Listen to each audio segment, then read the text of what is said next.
So today we had a great interview with Feraud Calixte, who is a financial planner, financial advisor in Tampa. And it was a great interview. And I learned something today. I learned that there's something that we as organizations and physician groups can do to help decrease physician burnout.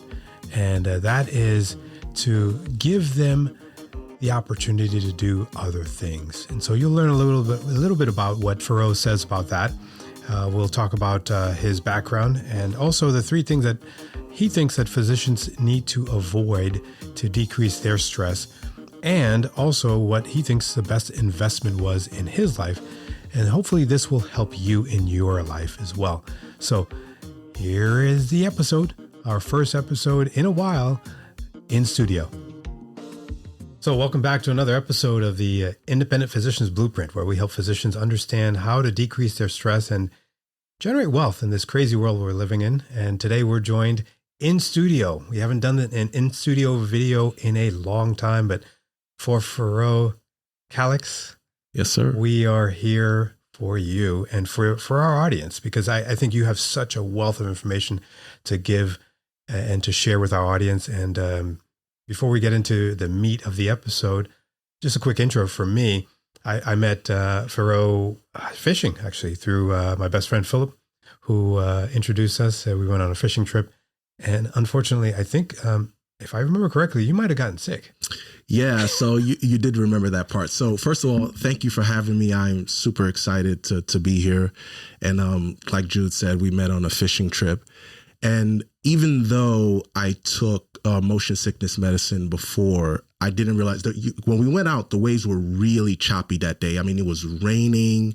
It was crazy.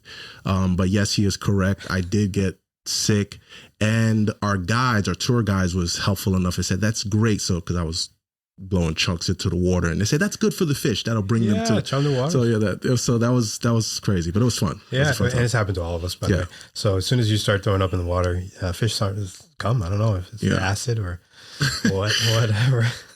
But before you got sick, I was intrigued about your knowledge about physicians, and I didn't understand where that was coming from, because you had a deep knowledge and you kind of pegged us spot on with the stresses that we go through from a financial standpoint. So what has been your experience with the physicians, and how did you get that knowledge? Yeah. So first it's both personal and professional for me. So personally, I have a lot of physicians in my family. So my father's a physician from Haiti, trained in medical school in Mexico. My younger brother, I'm the oldest of three. My youngest brother is a physician. He's a radiologist now in Miami. So my uncle is a OB, tons of friends, family, cousin who are physicians. So that's been my personal network. Professionally, I work with them from different, we'll kind of explore this later, kind of like my career trajectory, but just in working with physicians in a holistic way, because physicians are oftentimes targeted from financial professionals, mainly from product salespeople. And the way that I've kind of worked with physicians kind of holistically without having to sell products, the way we work with physicians really resonated with them. And it just became such a, you get one physician, then another one, and then they start talking, and then you just build that client base. And do you think that having family members as physicians, do you think that they give you an edge in understanding the mindset? Well, yeah. So I think that, yes. And it makes you empathetic, because I see physicians not as just a client niche or a segment to serve. These are real people with real stories. Mm-hmm. And I can empathize a lot with where they're coming from, even though I didn't go through the rigorous training that you all went through. But I have a lot of empathy and can kind of understand some of the pain points that you go through. Yeah. And did your mom want you to go be a doctor? Yes, like most Haitian parents. I had three choices: was either be a doctor, a lawyer, or an engineer. Yeah. So what's funny is that I did go to law school. I did graduate from law school, even though now I'm in financial services. So she got that part. But my youngest brother became the doctor. So she got 2 out of 3 of us. That's awesome. So, it's interesting because we've had several physicians on the podcast, and I don't know if it's because I grew up there. So I kind of gravitate to a lot of my colleagues that have similar experiences. Did you grow up in Haiti, or were you born? No. So, like most people here, I was born in New York. That the Haitians are either in New York, Miami, or Boston. Those are the 3 places we were. So, born and raised in New York, in Brooklyn, New York. So, Brooklyn was one of those places that we lived in the type of community. My grandmother lived in Brooklyn, New York for over 20 years without ever having to speak English because her whole community was Haitian people. Yeah. My mother was a social worker. She worked at the Flatbush Haitian Center. All she dealt with was Haitian people in her community. That's how large the population was there.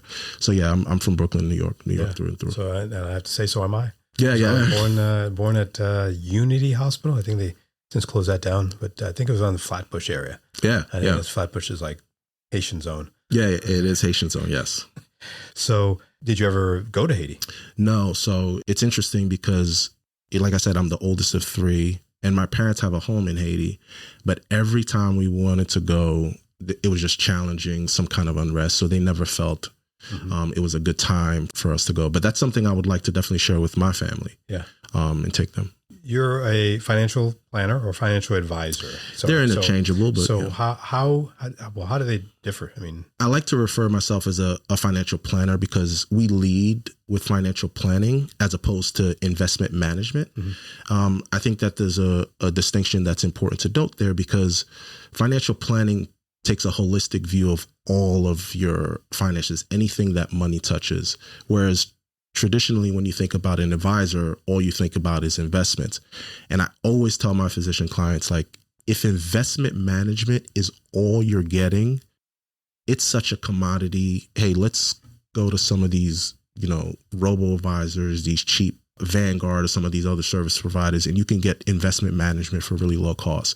I think financial planning that takes a holistic view, that takes a look at taxes, investments, cash flow, insurance, estate planning, all of those pieces tie together. I think that's where the real value add is.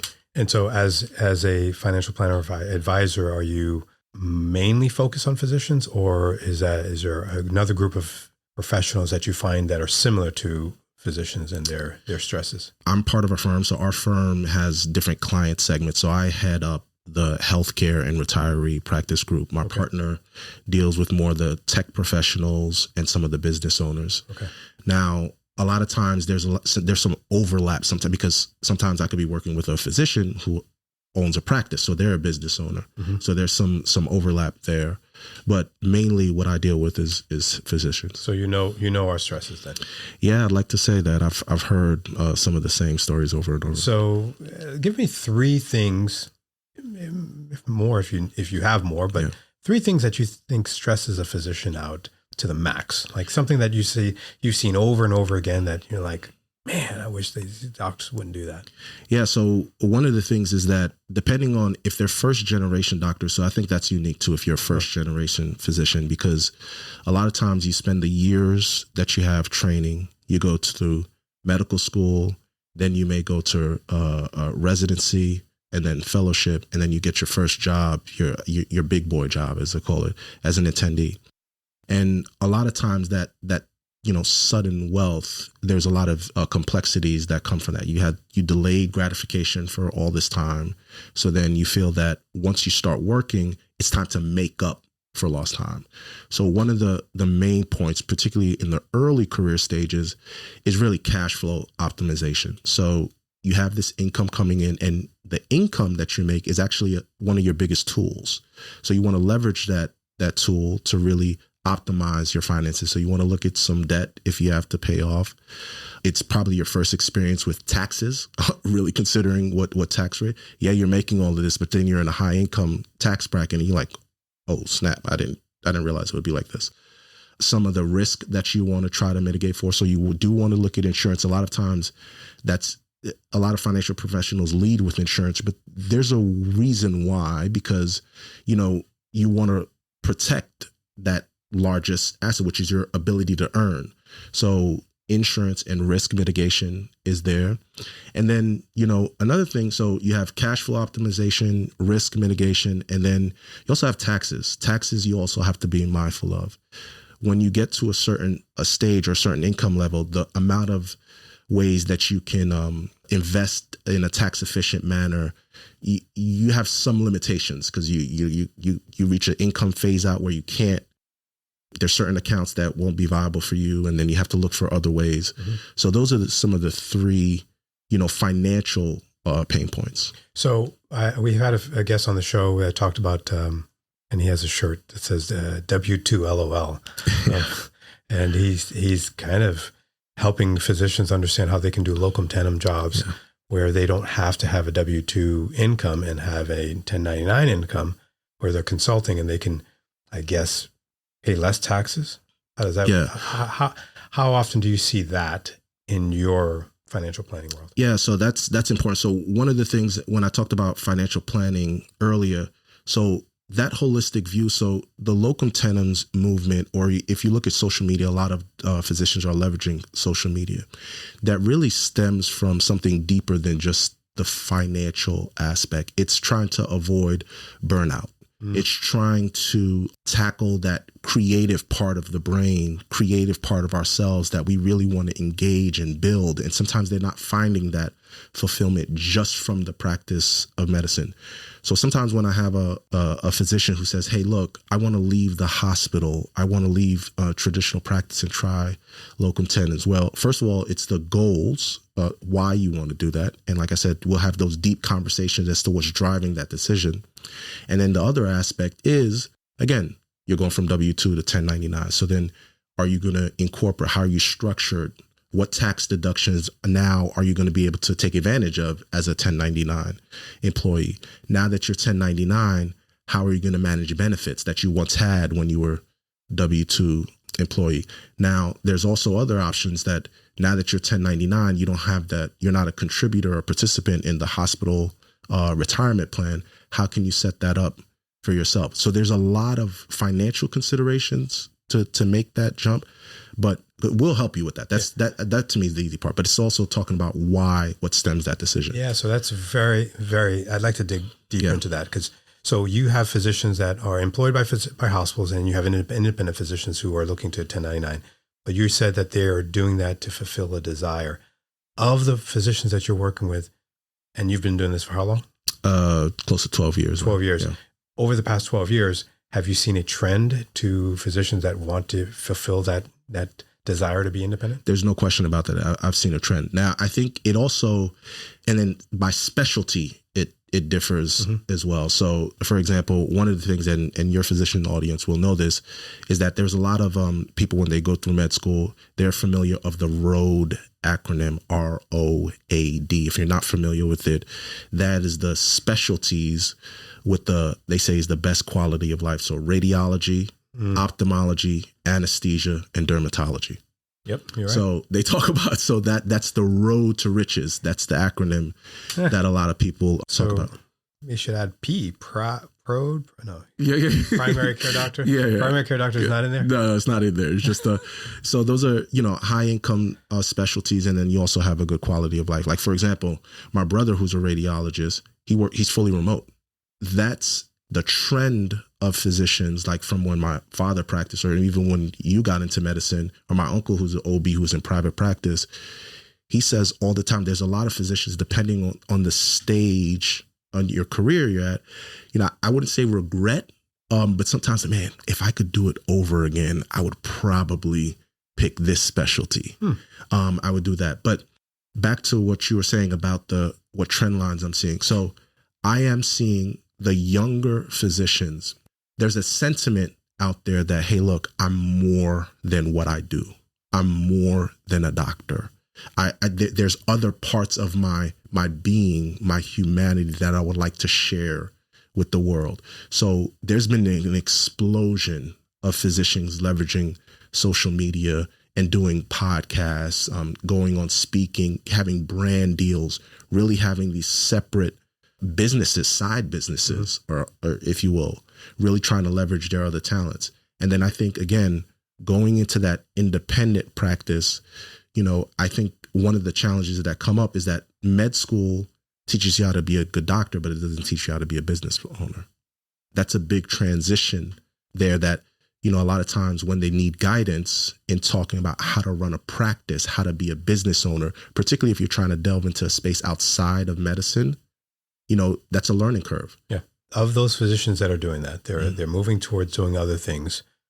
How are you helping them understand that? What is something that you can do to help them understand how to keep from burning out, because they can venture out and do these things, but if they don't do them well, or if it doesn't succeed, they're having to go back to the hospital and work for a salaried position. Yeah. So that's the beauty about the financial plan. This is why I get excited about working with physicians, because again, some physicians, because, and I say this jokingly, but you've been conferred an MD, and sometimes you think, you know everything about everything. You don't? No, you don't.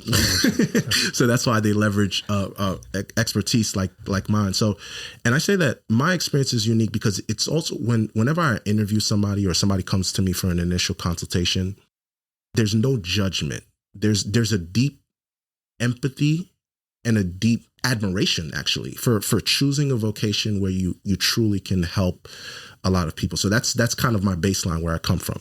Then the expertise that I draw from, I'm a business owner. I've ventured into, and we'll talk about this, like I've owned real estate, I've owned other businesses, I'm in private practice now, independent practice. So I get where you're coming from and why you want to share some of your other talents with the world. Mm-hmm. So, the transition. So what do I help them with? What do we help them with? Is just that first, everything starts with the why.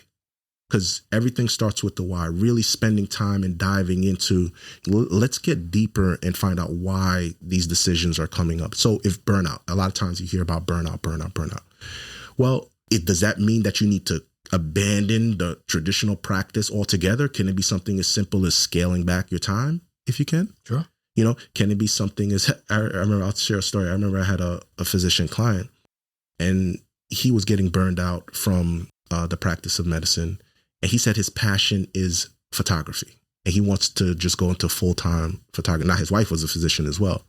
But after talking to him, and it's not, and sometimes I'm placed in this position because I can go over the math and the numbers and say that, is this feasible? Does this check out? But then part of it is that, again, trying to solve the deeper, well, do you need to do this full time? I mean, is that a hobby? Is this something you can just do on the side when you're not on call or you're not at the hospital? Can you just explore this hobby? And maybe you dabble in it for a little while and see where it goes.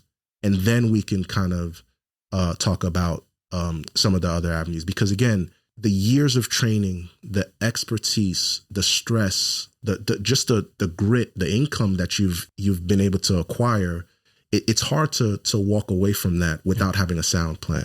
Yeah, and I think that's what I had to learn the hard way, is figuring out what the sound plan is personally. So before I enter any venture now, I have to make sure that the debts or whatever monies we're borrowing or not borrowing is there, so that we don't get into a problem when that thing doesn't work out. Yeah. So your personal finances has to be in order. Got to get out of debt. You have to have a budget. You have to have a way of knowing, okay, I have this extra money coming in, and this is what I can do with the extra money. Yeah. If you don't, then you run into the problems that most physicians run into, and that's increasing your stress and not being able to get that good investment. Yeah. So over the years, 12 years, what would be your best investment? Yeah. Ever? So best home run. Home run. I typically like the boring stuff. So personally, my portfolio is allocated. I'm fairly young, if you can't tell. So I'm actually 90% in equities right now, and 10% a mix of cash and fixed income.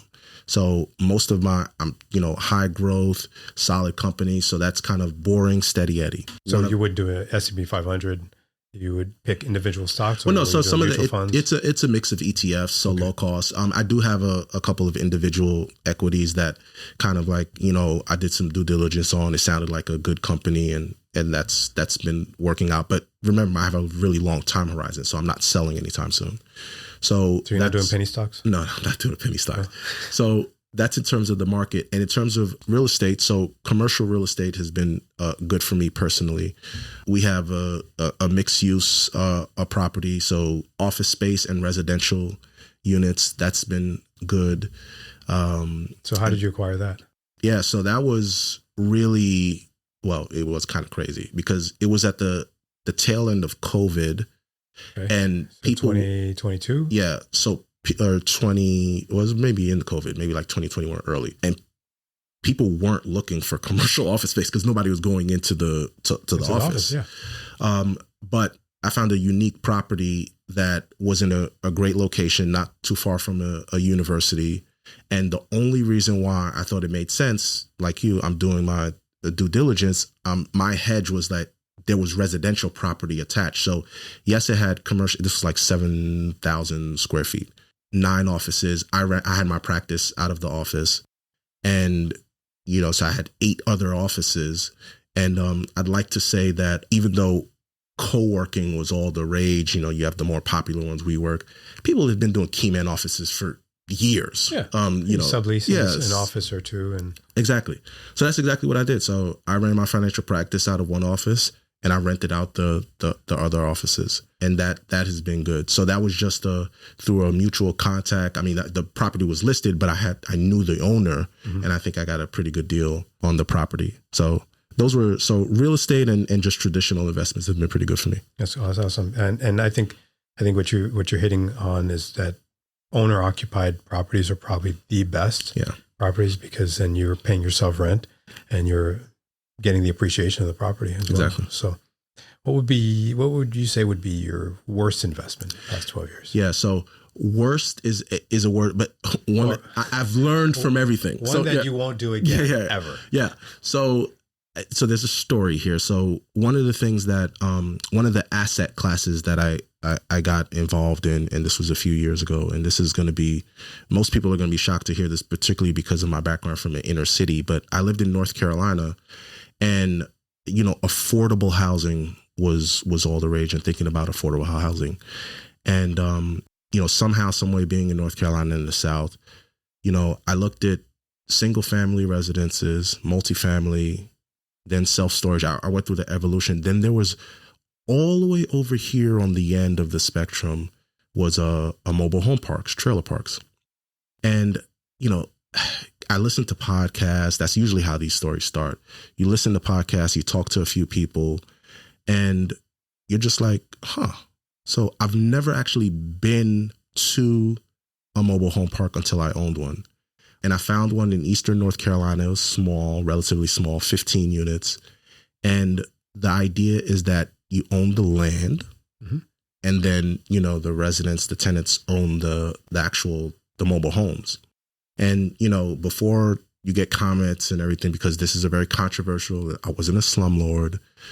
My value prop was to actually add value to the properties, improve the properties, there was some capital expenditures that you can make to the property to not only increase the quality of life, but then you also increase the value of the property, right? Because we're all in investments. So started there, and then, after a couple of years, 3 parks in Eastern North Carolina, 120 pads. So it came to be pretty large.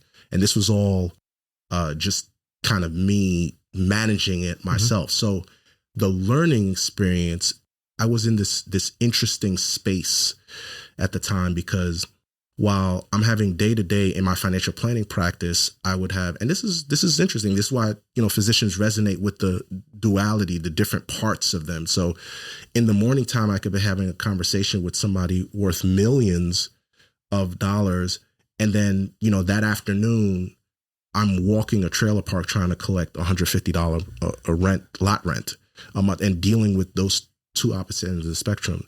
But it was challenging because you do deal with the difficult population in that asset class, and you can't really, there's not a lot of services around it. So meaning that, anytime I had to try to find help, anything that a handyman who works, like there's only a specialized person who works on the breakdown of the parks. One of the parks that we had, the road conditions were so bad before we acquired it. We got a call from the town that said EMS ambulance can't go into the property if there's an emergency. You have to fix the property. You have to fix the roads. That was something I didn't think about. That was an expensive thing. So those are the kind of things. So that it wasn't the worst, but it was definitely, and so I'm out of that business now. But that was definitely a learning opportunity for me. Sure. Well, this has been a very enlightening conversation. And what I used to do was do some rapid fire questions at the end of our episodes. Yeah. And I didn't share any of these with you. Yeah. Start with the easy questions first. Okay. One word answers or one sentence. Okay. So, favorite book? Favorite? I have so many good books. Financial or not financial? Whatever. Last book you read? The last book I read, well, I read the Bible every morning, so that's one. But the last financial book I read was, I think I recently reread The Intelligent Investor by Ben Graham. Yeah. Sports team. Favorite sports team? Yeah, well, as of this recording, the Knicks are in the Eastern Conference Finals. So, I'm from New York. New York is all the way up right now. So we love it. Yeah. So this is awesome. Awesome time to be a Knick. Your dream car. Yeah. A dream car. Man, I'm not a car guy, but if I had to pick something that I think would be pretty cool, probably a Porsche. Okay. Oh. Your number one go-to stress reliever. Keep it clean, please. Yeah, I'm a cycler. That was something I picked up after COVID. I don't enjoy running, but getting out on that road, being outside on the bike, riding for miles, 20, 25 plus miles is awesome. That's awesome. I need to get out there with you. Yeah. I don't know if I can do 25 miles. One thing your dad told you that you wish you did early in life. Yeah. So my dad, one thing he told me, man, he really stressed education. And it's not that I did do what he told me, and my brothers did it too. And then just I can't really think of something that he told me that I wish I did, because the gems that he dropped and then we implemented, it was successful for us. Awesome. Yeah. If you had presidential powers today, what's one thing you'd do? Presidential powers today, what would I do? I guess it's cliche, but I have to talk about finances. So I would alleviate tax burdens on the people. You have, how many kids you have? Three. You have three. Yeah, three. Favorite child? I'm not answering that. They're all my favorite. Yeah. All right, good answer. Yeah. Yes. What's the one thing you think you'd do if you had $10 million right now? Oh man, if I had $10 million right now, there was a portion.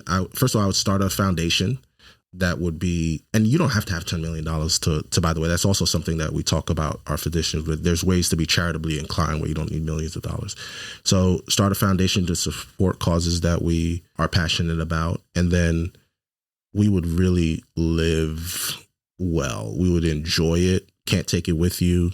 Yes, I would invest, and that seed capital would probably last for generations. So awesome.